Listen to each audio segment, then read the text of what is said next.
Hey guys, today on Watch with Poppy, we're going to be talking about the latest episode of Deception, so let's get right to it. Right off the bat, we are back at breakfast with the most dysfunctional family in America, the Bowers family. Obviously, the big bombshell from last week is Mia finding out that Robert and Sophia are not her parents, and finding out that Vivian was actually her mother. So she's run off, and meanwhile, everybody's kind of worried. Where is Mia? And while they're at the breakfast table, Joanna kind of puts two and two together, and she figures out that Senator Haverstock is Mia's dad. So that's kind of like the reveal. We get that pretty early on. I mean, like within the first kind of 3 minutes of the episode, we find that out. So kind of all hell breaks loose at the table because Sophia is just like, you're a guest in this home, and she's like throwing stuff, and she's Sophia, and we know that Sophia is gangsta, and you do not want to cross that woman because she is a bit cray-cray. But that knowledge really kind of explains a lot. I mean, it explains Robert's behavior, it explains, you know, why he kind of hates this guy so much, and it turns out that they used to be really best friends. Now, when everybody finds out, Julian and Edward are really kind of angry. Julian really more so, I think, at first, and just is like, I want to go over there and I want to kick his ass, basically. And Edward's, you know, kind of the voice of reason at first, and it's just like, you can't do that, he's a senator. But Julian heads over there anyway. Now, once Joanna kind of sees how Sophia is reacting to Mia being missing, she realizes how much Sophia really does love Mia, and she starts to wonder how far, you know, would Sophia go to protect that? Like, did she kill Vivian? And so she kind of starts to follow her around that day, because she hears Sophia get this phone call, and it sounds kind of suspect, and then she sees her put a bunch of money into a bag, and so she follows her to kind of see where she's going to take this money. And Will is kind of with her, like he's driving in the car, and he's talking to her on the phone, and he tells her, don't be a dummy, like don't push yourself, don't get caught, basically, because obviously if Sophia catches her, that's going to be a problem. But of course Joanna does not listen, and she does the dummy move, basically, and she follows her into the building. We don't get a lot of details about what happens in this building. We do see Sophia come out of this apartment, and we hear this kind of cryptic conversation between her and the guy that's in the apartment. He says something to her like, I'm in the insurance business, that's what I do, or something that doesn't make any sense. And then we see her leave. So Joanna feels like she should take this opportunity to go kind of investigate further. Hello, don't be a dummy, she's not listening. So she talks her way into this guy's apartment, she looks around, she doesn't really get much. She does get his name, like she steals a piece of mail. And then of course, downstairs, Will realizes that Sophia is headed back in because she forgot something. So then you have this whole like tense moment where Joanna needs to get out of there, and she's running down the stairs thinking that Sophia hasn't seen her, but you see Sophia leaning over the railing. So I guess the big question is, did Sophia actually see her? So we're not really sure of that. Julian does go to see Senator Haverstock, and he is pissed, basically. And they kind of go at it a little bit, right? And then the senator stops him and asks him this question, like, why do you think it is that your father's never come after me? You know, like, your dad and I used to be best friends, we don't talk anymore because of this.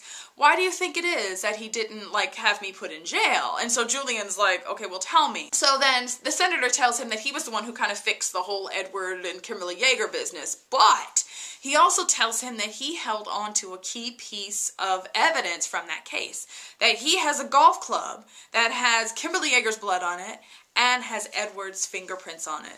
So I feel like they're trying to tell us that Edward did kill Kimberly Yeager, which I just can't believe because y'all know how much I love Edward, so I don't know how I feel about that. I don't know if that's real or what's going on there. But obviously that's why Robert left the senator alone when he found out that he was Vivian's baby daddy. And also, let's stop for a moment and talk about the creep factor here, because the senator does try to, like, tell Julian, like, I was in love with your sister, like, I felt deeply for her. And it's like, dude, she was 16 and you were 40. Plus, they show these flashbacks between Joanna and Vivian, and you kind of get that, you know, Vivian's telling Joanna, like, I've got this older guy that I'm seeing, we sleep together, but we also have intellectual conversations, bloody, bloody, bloody. But then there's a flashback of one night where she comes back from having been with this mysterious guy, who we know now is the senator, and she's really upset. Like, she tries to pretend like she's mature and older, but when she gets in bed, she just starts to cry. So you get, it's like this 16-year-old girl that nobody was, like, protecting, and this, like, perv of a guy was, like, manipulating his way into sleeping with her, which is just, like, Not a good thing. No wonder this woman was screwed up when she was alive. Obviously, Julian tells Edward, and then that's what causes this conversation between Edward and his dad. And Edward's really mad because he's like, look, you've lied to me like all these years. You know, I've asked you over and over again and you lied. Like, you didn't tell me this. Like, you know, tomorrow is something else gonna come out? Like, did I kill someone else? You know, he was really, really upset. And I think he really feels guilty because he realizes that the only reason that the senator's not in jail for molesting his sister is because Dad was trying to protect him. And so they have this really big fight, and Robert tries to tell him, like, look, I was trying to do what I thought was best, but Edward's not having any of it. He is so mad at his dad for doing this, to him, but also to Vivian, really, I think. And he even tells him, like, in the end, like, nobody deserves to get away with murder. And you almost get that Edward is gonna, like, do something, like, heroic and just and, like, turn himself in so that he can rat on the senator because he feels like he owes that to Vivian. See, that's why I love Edward, people, because he is awesome.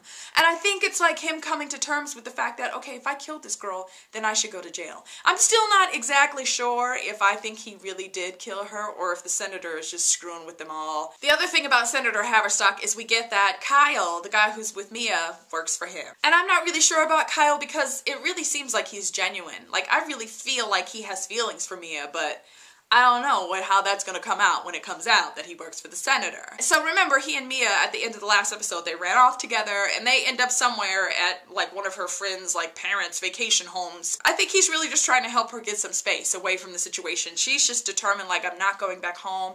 I can't believe those people lied to me, and she's, you know, got a right to be angry. Joanna is really determined to find her, though, so she does some police work on her own, and then in the end, she and Julian go off to go find her. Okay, so speaking of Julian and Joanna, that means it's J&J time. So this was a really good episode for Julian and Joanna, so let's kind of talk about that. There was lots of flirtiness and lots of those looks between each other where they give each other the eye. One of the cutest moments was at the beginning of the episode, kind of after the blow up at the breakfast table. Julian comes to Joanna's room and she's laying in her bed and you hear this kind of strange knock on the door and you see her smile and she gets up, she goes to answer the door, and it turns out that they had kind of like a secret knock with each other when they were kids, and she remembers that. So when she hears that knock on the door, she knows it's him and she opens the door. And it was really funny because she said something to him like, I almost forgot our secret knock, and he was like, no you didn't. And it was just like, no you didn't. You know you didn't, girl. And then obviously at the gas station, they stop to get gas. Joanna's phone rings and Julian goes to pick it up. And he looks at the display and it says stupid on it, which I thought was hilarious. Stupid, of course, is Will. And so Julian answers the phone, you know, and Will is just like, who's this, or whatever. And when Joanna gets on the phone, he's like, what is he doing answering your phone? It was just kind of like, calm down, calm down. And Julian knew what he was doing, like he was totally being sassy. And like, when they get back in the car later, after she hangs up, he's like, was your boyfriend mad? And she's like, it's not my boyfriend. And he was like, whatever. There was definitely lots of the flirty flirt. Now, when they find Mia, she and Joanna have a really good talk, and you get they have this connection. And some of that, I think, is because, you know, Joanna looks at her like she looks at Vivian, and it's like, there's definitely a part of her that feels guilty that she left Vivian, that she didn't understand the situation Vivian was in, and that she could have helped her more. So I think that's why she is so ready to be able to help Mia, to kind of make up for that a little bit. But they have this really good chat, and she convinces Mia to go back, and look, if you don't want to go home, stay with Julian. And there's this great scene between Julian and Joanna in front of the elevator where he's saying thank you to her, and I mean, he is like, it looked like he was gonna kiss her, like he was moving in for the kiss, and then she like gives him the handshake. But then they have this moment where they like, you know, you see them holding hands, you see her walking away, and they're doing that still holding hands, like I don't want to let go feeling. It was just definitely kind of smooshy.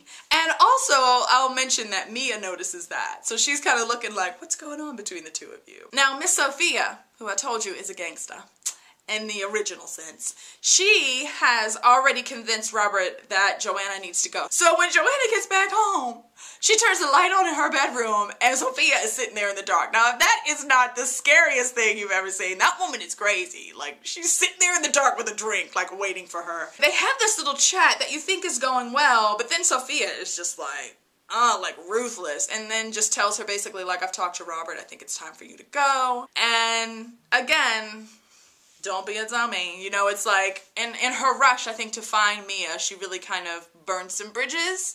And so she gets kicked out of the house. But the other kind of exciting thing is that Julian had already said to her, like, do you want to stay here? You could stay here with us. There's plenty of room. And so that's what Joanna does. At the end of the episode, we see her head to Julian's, and she comes up the elevator, and she's just like, is that offer still open? And he gives her that look like, of course it is. You know, and it's just like, oh, there's going to be something going on there, I'm sure. The other thing I wanted to mention too that was just kind of a subtle thing, like Julian and Edward were so mad at their dad when they found out, you know, that Senator Haverstock had basically like raped their sister as far as they're concerned when she was 16. And they couldn't believe he had lied and all this stuff. But at the very end of the episode, when he's with Mia at his apartment, she says to him, do you know who my dad is? And he lies to her. He says no. There was just this look on his face in the moment, like almost like he got it, like he understood. Like it was like he was so mad at his dad earlier, but in that moment, he lied to her to kind of protect her a little bit. And it's like, I think he started to understand a little bit of why his father would possibly lie. So, like I said, good episode. It seems like there are some good things coming our way in Deception, and I'm very excited about that. I also read somewhere today that the ratings were up this week, so fingers crossed that that's good news for us. Come on, NBC, come on, Deception. Would love to hear what you guys thought about the episode down in the comment section below. So many of you guys, I know, think that Senator Haverstock is the one who killed Vivian, and I tell you what, after this week, I can totally see that. And you can totally see like what his motives behind that would be. So I guess we will be seeing if that is true or if that is not true. Okay guys, that is it for me today. Thanks so much for watching, you guys. Thanks for commenting. I love to kind of hash out TV with you guys in the comment section. I will see you guys again soon. Bye.